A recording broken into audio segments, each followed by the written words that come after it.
takes time to get there, and it's true with your employees. It's true with employees too. You've got to help them find the direction that is best suited for them. It's best suited for them. One of my favorite lines, and I use this tremendously, you coach people to success and you manage people out the door. What we do with some of the companies that we've represented is we sit down with the managers and we say, when you're talking to your employees, always say, we need to have a coaching session. Let's talk a little bit. That takes the pressure off of whoever they're talking to because they know you're there to help. You know, that would work right here in the Rotary Club too. How many of you guys, do we have any control freaks in here? Do we have any control freaks in here? She only yelled at me once. Okay? It works. I mean, you guys, we're all supposed to be coaching each other together. How many of you ever had to fire anybody? Anybody ever had to fire anybody?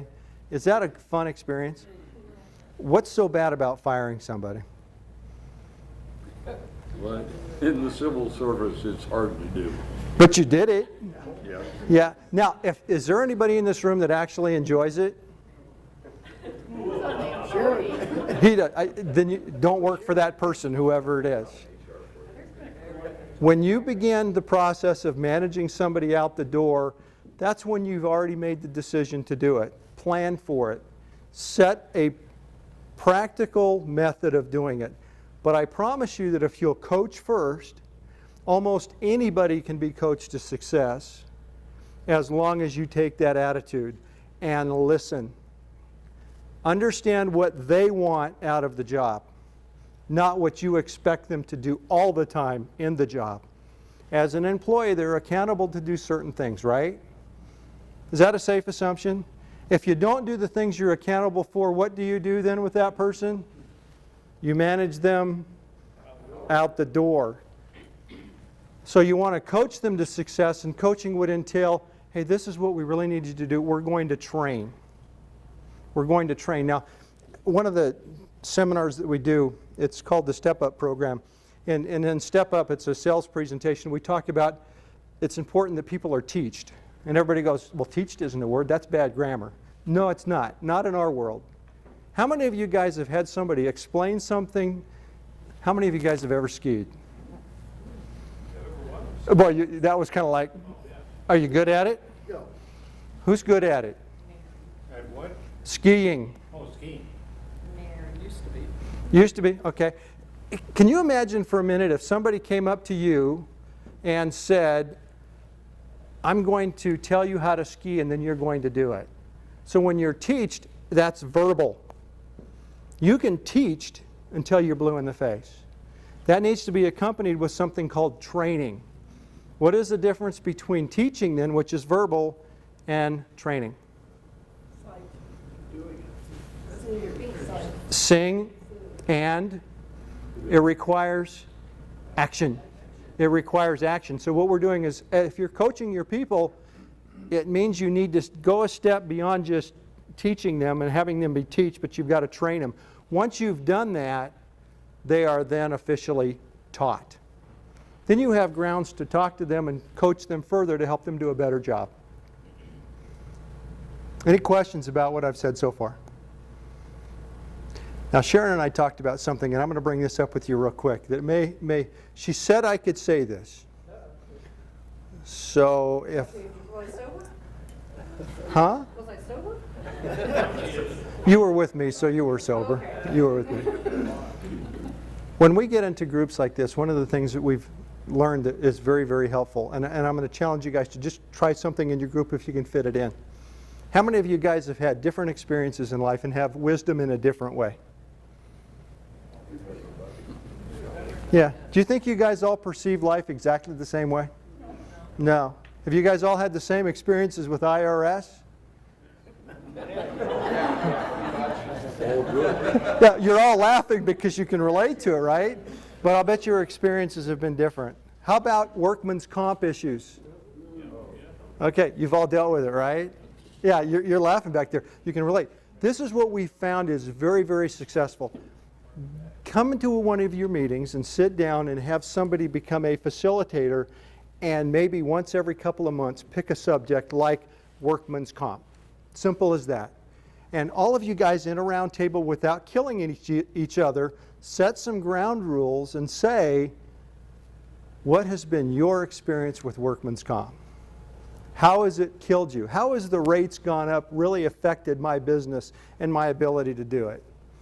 Pass that around the room. And then this is the real challenge, guys. Don't argue, because their perception of reality is different than yours. Listen and learn, and share that in the room. And then when you go home, you've got different points of view that may and probably will help you to succeed in ways that you've never been able to succeed before. The next couple of months, maybe talk about employee retention. What are you doing? You do a fantastic job as a mentor and as a coach. Maybe she should be the facilitator. Have her get up and have people talk about what can we do better to maintain our relationships with our people. This all drives direction, doesn't it? It all drives direction. I promise you, from the bottom of my heart, if you guys will just take the time to quit thinking about yourselves all the time and think about the people that work for you, support you, and make things happen. Because remember, without them, without nurses and doctors in a hospital, the hospital can't be successful. Without engineers at China Lake, we would not be able to make these really cool smart bombs. Could we? So we're working there as a team somewhat. So we're all, the vision's the same, but each position is different. And so is our point of view. I challenge you to do that. I challenge you from the bottom of my heart. That's all I have to say. Anybody have any questions? At all? Arguments? Yeah. Somehow what you're saying reminds me of something I learned in the military long ago. Mm-hmm. When being grilled as a cadet, you had to learn to respond to the question, what is military discipline? Military discipline is that condition of mind or state of training which renders obedience and proper conduct instinctive under all conditions. That is awesome if you're in the military. And I think that's great, because we need that discipline in the military, because it keeps our soldiers alive, doesn't it? Isn't that really what the military does, is they teach people to be obedient? If they tell you to hit the ground, it's because they don't want you to get shot. One of the biggest problems that we have with military people that come over and transfer into the private sector is all of a sudden employees go, I work for the union, dude. I don't have to do that.